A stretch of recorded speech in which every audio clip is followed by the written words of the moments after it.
រីងក្លិនក្រអូបស្វាយចិនតាខ្វល់ខ្លាយចង់តែណែបនិត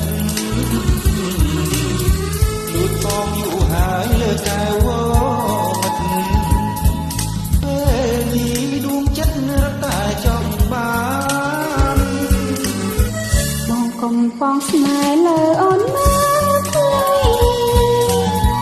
អូនខ្លាចរញរេក៏ក្តីរំខាននេះបងស្មោះថ្ងៃក្រោយក្រែប្រាម៉ងអូនសំឡាញ់ប្រក្តីស្នេហាជឿចង់មិនខំទេស្រីបងស្នេហ៍ពិសីលើពីសំខាបងម៉ែទៅពិតឥតប្រែសាវាហ៊ានស្បត់សច្ចាជឿស្រងកល្យាបើស្មងប្រស្មាំងលើរបងស្រី